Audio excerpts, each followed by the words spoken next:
ఇప్పుడు political versus TFI అని అన్న రెడీయా? దీనిపైన మీరేమంటారు?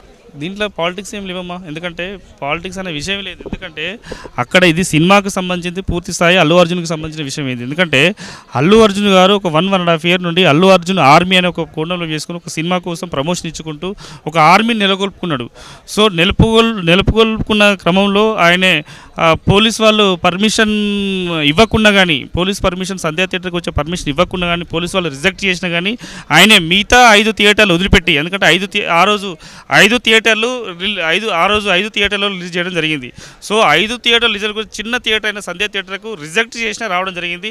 ఈయన అల్లు అర్జున్ రావడం వల్ల ఈ దుర్ఘటన జరిగింది. ఈ దుర్ఘటనలో రేవతి అనే కుటుంబం రోడ్డు పాలైపోయింది. వాళ్ళ అబ్బాయి ఆసుపత్రి పాలైపోయి ఇప్పుడు చికిత్స పొందుతాడు, చావు బతుకుల మధ్యలో ఉన్నాడు.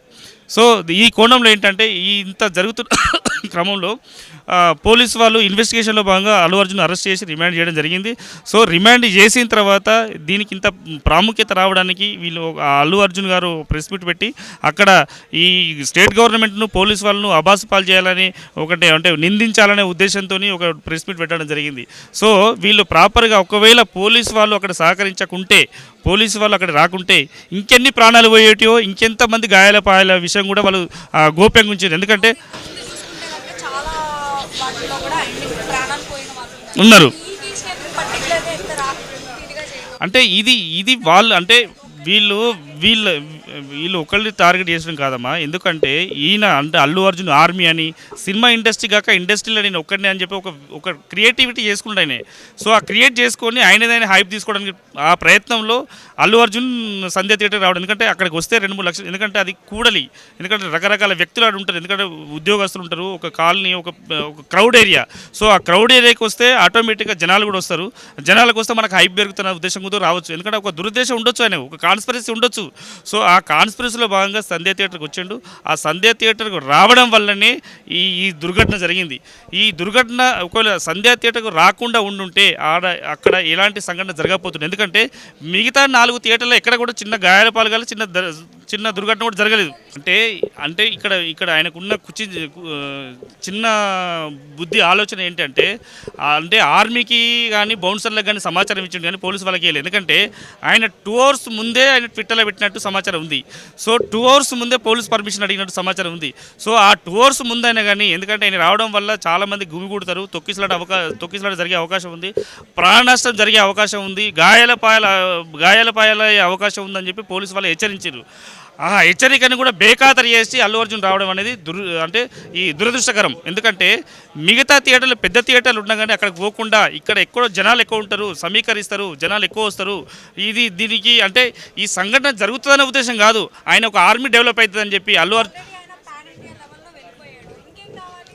అంటే ఉంది ఆయనకి pan India level. Pan India ఉన్నా కానీ, దేశానికి ప్రధానమంత్రి అయినా కానీ వాళ్ళ ఫాలోవర్స్ వెంట లేకుంటే ఆయనకు ఒక డిగ్రేడ్గా ఉంటుంది. సో దాంట్లో అది వండుకుంటూ దాంట్లో భాగంగా ఆయన హైప్ ఇంకంటే జనాలు నా ఎంబడున్నారని చెప్పి, అంటే ఏ కోణంలో ఆలోచించారో తెలియదు కదా. సో ఆ ఆర్మీ అంతా నా ఎంబడి ఉన్నది, ప్రజలంతా నా ఎంబడి ఉన్నారు, నా ప్రేక్షకులకు, మీ ప్రేక్షకులకు అంటే నా ప్రేక్షకులు ఉన్నారు అనే ఉద్దేశం చూపించుకోవచ్చు కదా. సో ఆ కోణంలో ఈ థియేటర్ను ఎన్నుకున్నాడు. ఇక్కడ వచ్చింది, సంఘటన జరిగింది, ఇన్వెస్టిగేషన్ జరుగుతుంది. ఇన్వెస్టిగేషన్లో భాగంగా స్టేట్మెంట్ రికార్డ్ చేస్తారు. అన్న ఇక్కడ చూసుకుంటే సీఎం వర్సెస్ టిఎఫ్ఐ నడుస్తుంది. వీళ్ళపైన మీరేమంటారు? మీ అభిప్రాయం ఏంటి? అంటే మనం అంత డైరెక్ట్గా సీఎం గారిని అనాల్సిన అవసరం లేదులేండి. బట్ ఏంటంటే ఒక ప్రభుత్వం అనేది ఇట్లా ఇండస్ట్రీని టార్గెట్ చేయడం అనేది అది మంచిది కాదు. ఎందుకంటే ఇండస్ట్రీ వల్ల చాలామందికి ఒక ఉపాధి అనేది దొరుకుతూ ఉంటుంది. సో ఏదో చిన్న ఇష్యూస్ గురించి మొత్తం ఇండస్ట్రీని టార్గెట్ చేస్తే అనవసరంగా అది కామన్ పీపుల్కి ఇబ్బంది. ఇక్కడ గవర్నమెంట్కి కూడా చాలా ట్యాక్సెస్ అవన్నీ వస్తుంటాయి కాబట్టి వాళ్ళు అందులో ఏంటంటే ఇప్పుడు మళ్ళీ దీన్ని అవకాశం తీసుకొని ఆంధ్ర వాళ్ళు రమ్మని చెప్పి పిలుస్తున్నారు అక్కడికి గవర్నమెంట్. సో దానివల్ల ఫ్యూచర్లో ప్రాబ్లం అయ్యే అవకాశం అయితే ఉంటుందండి. దీన్ని ఇక్కడితో క్లోజ్ చేస్తే మాత్రం ఓకే, బాగానే ఉంటుంది. సో అల్లు అర్జున్ ఆల్రెడీ అఫీషియల్గా అనౌన్స్ చేశాడు, ఏది 25 lakhs ఇస్తాను, ఎడ్యుకేషన్ పరంగా కానీ, లేకపోతే మెడికల్ పరంగా కానీ, లేకపోతే లైఫ్ లాంగ్ నేను ఒక భరోసాగా ఉంటాను అని చెప్పేసి హామీ ఇవ్వడం జరిగింది. ఇంత ఇచ్చినా కూడా ఇంకా ఏం ఆశిస్తున్నారు అని చెప్పేసి మళ్ళీ ఇప్పుడు విచారణకు పిలిచారు. అంటే జరిగిన సంఘటన అనేది బాధాకరం అండి. అది ఫస్ట్ అంటే ఒక లేడీ చనిపోయారు. సో అదైతే అందరికీ బాధ కలిగే విషయం. ఎవరికైనా ప్రతి ఒక్కళ్ళు, అది సెలబ్రిటీస్ అయినా, పొలిటీషియన్స్ అయినా, కామన్ పీపుల్ అయినా దాని గురించి బాధపడతారు. బట్ అది జరిగింది ఒక యాక్సిడెంటల్గా జరిగింది కాబట్టి ఓకే, కంపెన్సేషన్ అనేది ఎక్స్పెక్ట్ చేయడం ఓకే, మరి అంత ఎక్కువగా ఎక్స్పెక్ట్ చేయడం అనేది అది మోరల్గా కరెక్ట్ కాదండి. ఎందుకంటే అది ఒక యాక్సిడెంట్, ఎందుకంటే వాళ్ళకి కూడా బాధ్యత ఉంటుంది అక్కడ. ఎందుకంటే అంత క్రౌడ్ ఉన్నప్పుడు బెనిఫిట్ షోకి చిన్నపిల్లల్ని వేసుకొని వెళ్ళాల్సిన అవసరం లేదు నార్మల్గా అయితే. సో బట్ జరిగింది ఏదో జరిగిపోయింది కాబట్టి కాంపెన్సేషన్ అనేది ఇవ్వాలి. ఇంకొంచెం ఇచ్చినా పర్వాలేదు, ఎందుకంటే వీళ్ళకి ఇవ్వగలిగే ఆస్తి అదంతా ఉంది కాబట్టి ఇవ్వచ్చు కొంతవరకు అయితే.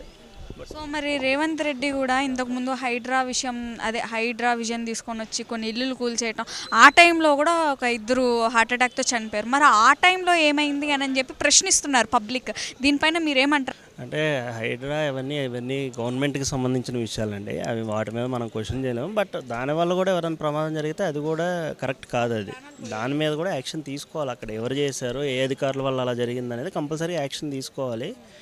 బట్ ఇది మీడియానే ఎక్కువ హైప్ చేస్తుందేమో అని అనిపించింది కొంచెం ఈ సంఘటనని. So Allu Arjun versus CM అన్నట్టుగా నడుస్తూ ఉంది. వీటిపైన మీ అభిప్రాయం ఏంటి? అల్లు అర్జున్ వర్సెస్ సీఎం అన్నట్టు ఏం లేదు, కానీ మొత్తం సీఎంఏ డామినేట్ చేస్తుండే అల్లు అర్జున్ మీద. మొత్తం కావాల్సుకొని చేస్తుండేది, అంతా కావాల్సుకొని అవుతుంది. 100% సీఎం కావాలనే చేస్తుండే.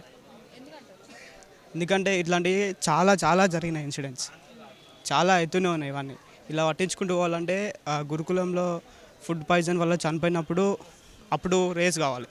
ప్లస్ మళ్ళీ మొన్న హైడ్రా అని తీసుకొచ్చాడు, హైడ్రా వల్ల 2 సూసైడ్ చేసుకొని చనిపోయారు. అప్పుడు మరి కారణం ఎవరు? మళ్ళీ ఇప్పుడు ఎట్లా అవుతుంది? అది ఇన్సిడెంట్ వల్ల జరిగింది, ఇది ఇన్సిడెంట్ యాక్సిడెంట్ అయ్యేది, కావాల్సుకొని అయితే చేసింది కాదు కదా అది. సో మొత్తానికి లోపల ఏం జరగబోతుంది అంటారు? ఇఫ్ ఇన్ కేస్ కనుక తన మీద నాన్ బెయిలబుల్ కేసెస్ లాంటివి ఏమన్నా ఉంటే కనుక రిమాండ్కి తరలించే అవకాశాలు ఏమన్నా ఉన్నాయంటారా? అది మనకు తెలియదు, అది రిమాండ్ అనేది మనకు తెలియదు. అది బట్ కావాల్సుకొని చేస్తున్నది అంతా కుట్ర మీద చేసినప్పుడు అది ఎట్లా ఉంటుంది అంటే ఇంకెలా అయినా ఇరికేయాలని చెప్పేసి ఇంకా తీసుకొస్తూ ఉంటారు, తవ్వుతూ ఉంటారు, వాళ్ళు చేస్తూనే ఉన్నారు. సీఎం వర్సెస్ టీఎఫ్ఐ అని నడుస్తూ ఉంది ప్రస్తుతానికి. వీటిపైన మీ అభిప్రాయం ఏంటి? అభిప్రాయం అంటే ఒక్కొక్కరితో ఒకలా ఉందండి. అల్లు అర్జున్ అనే అతను ఏం చెప్తున్నాడు, నాకు తెలియదు, ఇలా యాక్సిడెంట్గా జరిగింది, నాకేం తెలియదు అని చెప్తున్నాడు. సీఎం గారు ఏం చెప్తున్నారు, పోలీసులు ఇచ్చిన సమాచారం ప్రకారం ఆల్రెడీ తెలిసినా సరే హాల్ నుండి బయట కదలేదు అంటున్నారు.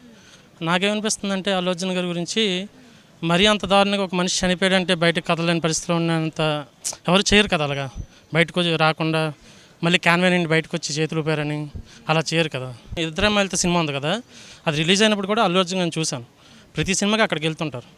అంటే చనిపోయిన ఆవిడ గురించి మాట్లాడకూడదు, కానీ కొంచెం లేడీస్ని తీసుకెళ్లకుండా ఉంటే నెక్స్ట్ సారి నుండి రిపీట్ అవుతుంది. దీన్ని బట్టి తెలుసుకోవాల్సింది అదే కదా జనాలు, కొంచెం లేడీస్ పిల్లల్ని తీసుకెళ్లకుండా ఉంటే బాగుంటుంది. ఇటువంటి ప్యానిక్ విషయాలు ఏం జరగవు. పాపం అబ్బాయి అనవసరం తల్లిని కోల్పోయాడు కాబట్టి నెక్స్ట్ సారి రిపీట్ అవ్వకుండా జరగదు. ఇప్పుడు ప్రజెంట్ చూసుకుంటే కనుక లోపల విచారణ అనేది జరుగుతూ ఉంది. ఇఫ్ ఇన్ కేస్ కనుక తనకి నాన్ బెయిలబుల్ లాంటి కేసెస్ కనుక ఇఫ్ ఇన్ కేస్ ఫైల్ అయితే మేబీ రిమాండ్కి తరలించే అవకాశం ఉంటుందంటారా? ఇఫ్ ఇన్ కేస్ ఒకవేళ తరలిస్తే ఈ ఫ్యాన్స్ అన్న వాళ్ళందరూ రియాక్షన్స్ వేరే లెవెల్లో ఉంటాయి కదా, మేబీ అక్కడ కూడా ఇలాంటి సిట్యుయేషన్స్ ఎదుర్కోవచ్చు. ఎవరికో దెబ్బలు తగలొచ్చు, కింద పడవచ్చు, లేకపోతే చచ్చిపోవచ్చు, ఏదన్నా జరగచ్చు. వీటిపైన మీరేమంటారు?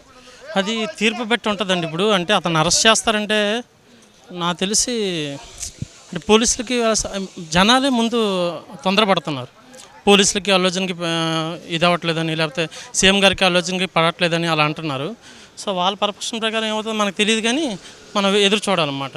శిక్ష పడుతుందని అంటే నాకు అనిపించట్లేదు, అలా శిక్ష పడుతుందని నాకు అనిపించట్లేదు. క్లియర్గా చెప్పారు కదా. ఇప్పుడు ఒకసారి అబద్ధం చెప్పొచ్చు, 2-3 సార్లు అబద్ధం చెప్పొచ్చు, తన తోటి ఉన్న వాళ్ళు అబద్ధాలు చెప్పరు కదా. సో నాకు తెలిసి శిక్ష పడదని అనుకుంటున్నాను.